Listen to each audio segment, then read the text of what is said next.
fake. Had me worried. You were out way too long. Even considered giving you some white honey.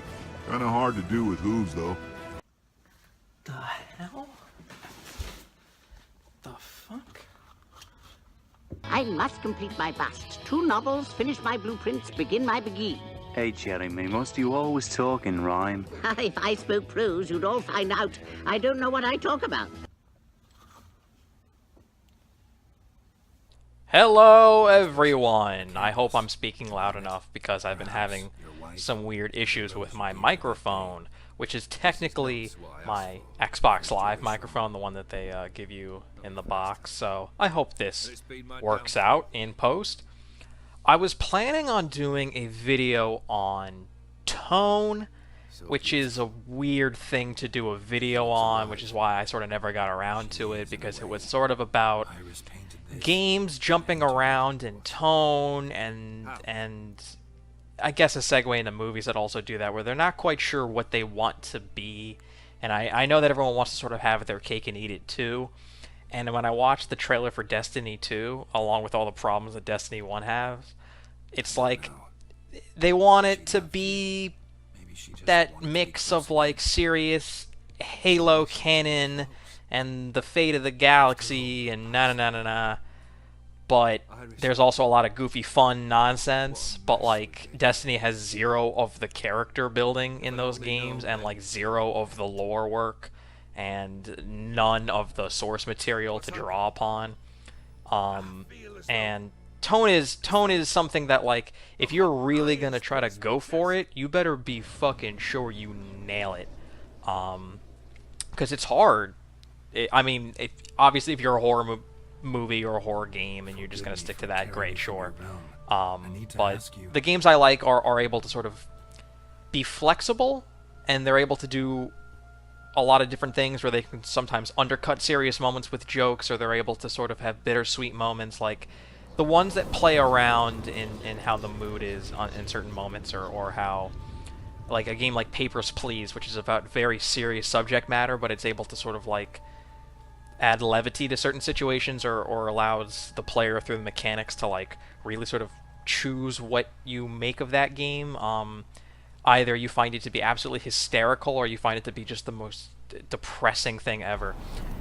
And then, out of nowhere, I got hit with maybe the best gift for this weird, shabbily, just not put together idea about a video on tone. I got this amazing idea, which is to just simply talk about the DLC that I just finished. I'm playing The Witcher 3. I've been playing it for months. I'm still not done with it. And I fell in love, and I'm super into Gwent, but that's another video. I beat the main campaign, or basically everything you can do in that main game, and now I'm on to the second DLC, because I just finished the first DLC, Hearts of Stone, and I was blown away by Hearts of Stone in a way that I didn't think I was going to be, because I was like looking up reviews and what people thought of it, and people were like, yeah, this is really good, it's story focused, which is fine to be based in that, but it doesn't really introduce like any new areas or a whole lot of new stuff, which is what the second DLC did. So I was anticipating the second DLC was like where I really wanted to sort of like just get through the first one, get to the second one, new area, new enemies, all sorts of new cool stuff, changes to the menus and UI and how you built your character. And so far, it is the complete opposite, where I was floored by Hearts of Stone. I mean, just absolutely enthralled, and it was like I never wanted that to stop. And then when I got to the second DLC, Blood and Wine, it was like, oh, all this new stuff is cool, I guess I'll just walk around and just play Gwent. I don't really care. Hearts of Stone is not an example of like video games doing storytelling in a way that is impossible to do by other mediums, but it is just like maybe just the not the pinnacle, I don't want to go hyperbolic, but it is among the pinnacle of like examples of like, holy fucking shit, if you can actually do writing this well in a game, then people will take this shit seriously in a way that they don't, or in a way that they don't have to write articles about like how you don't need to have storytelling in games, or games are better. Shut the fuck up, I don't want to hear that crap, okay?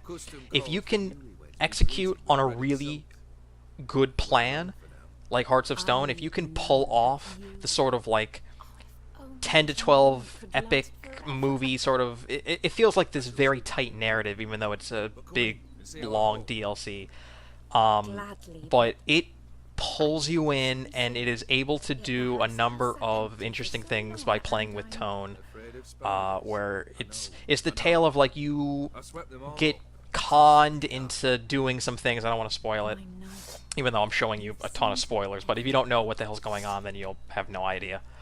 You get conned into some big fantasy tropey thing, and then immediately it really starts to like play with your expectations of like where you're going and what's going on and who are the players and what you're being led to do. And eventually it basically gets to this. There is a guy named Oldgeard who sells his soul to the devil. I'm going to just make a long story short and paraphrase. This is not actually true, but this is sort of just what the gist of it is.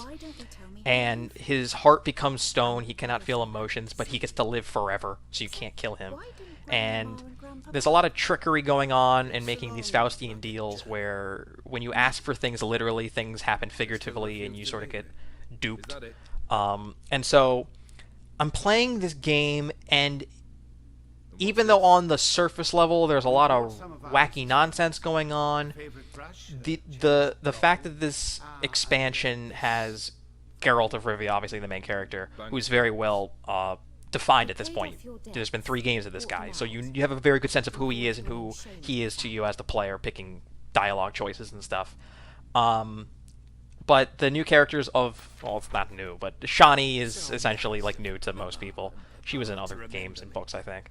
So like Shani and Oldgeard and his immediate family and his wife Iris and the character Ogrim, they're so well defined and nuanced, and even though at times they can be very serious and at times their stories are very melodramatic, they're still able to make light of things, and there's a number of different major sort of, not set pieces, but major missions, major quests.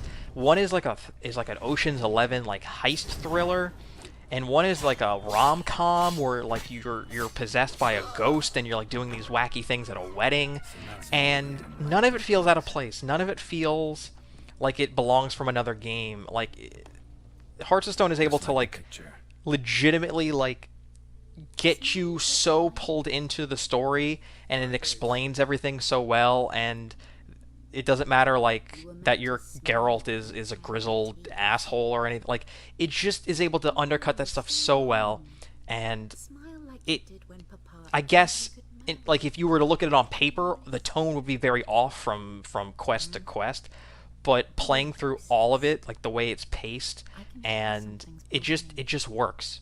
And the thing that really got me is just how emotional the ending is, in a way that I never thought it would ever be, because I'm doing these fucking crazy things for these people, and I think for most of it, I just sort of took it for granted. And then when you really start to think about it, I think this all sort of happens at the end, when you start to get the whole picture, and you like look back on like what you were doing and how you were doing it and the decisions you made, it just immediately hits you. You're like, oh my god, like if I had known context-wise what the fuck was actually going on this whole time, like it resonates in a way that I really want to get into more, but A, this is going to be a really long video, and B, I mean, there's a ton of spoilers, and I really want you to play this game, anonymous person watching this video, half of which will just be my friends.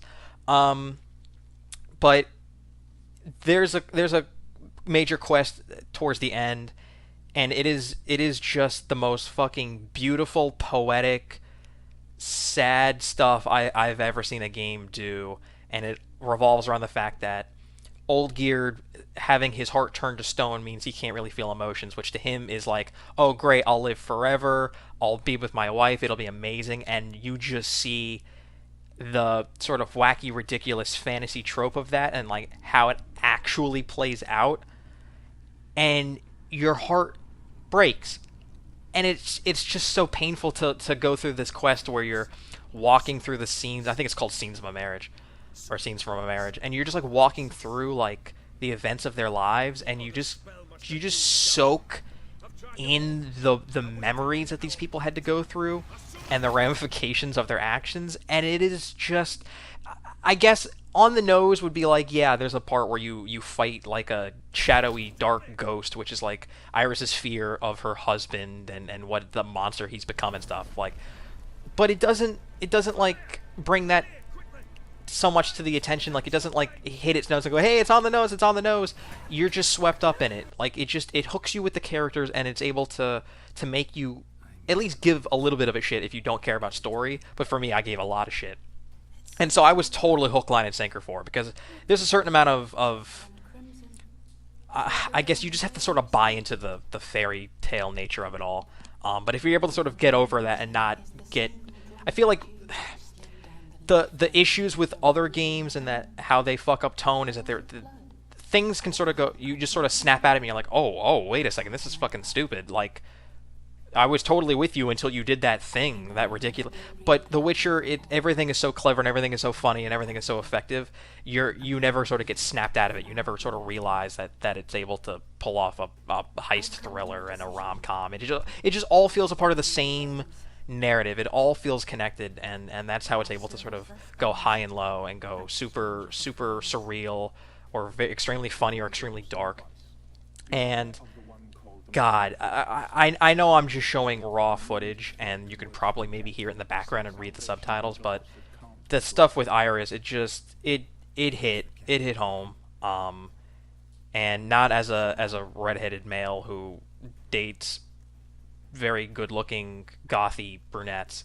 That aside, being something that I connected to from my real life, it was just one of those DLCs where it took me by surprise in a way I really was not expecting, because like there's like a talking cat and dog, and there's like demons and stuff, but again, on paper that might seem silly, and in practice, the way it's executed, it just fucking works. It just does.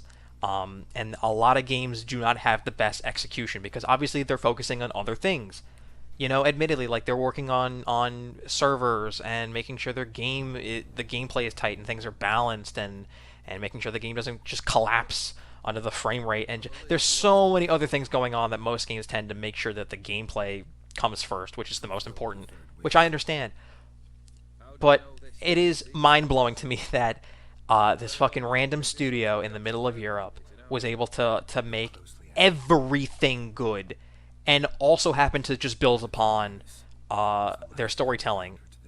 And I just can't fathom anyone being able to just like do that so quickly. I mean, Valve they take their sweet ass time, but they're able to get there, and they make it seem so fucking easy. CD Projekt Red. So yeah, Hearts of Stone makes your decisions and your choices actually matter. There's actual consequence, and they keep it simple.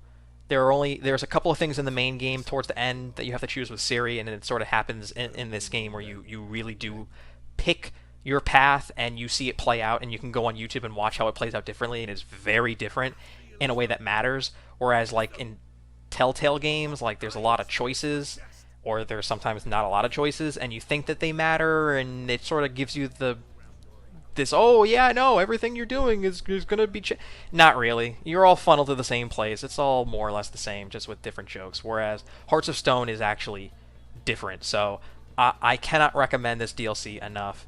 I would really love to talk more in specifics,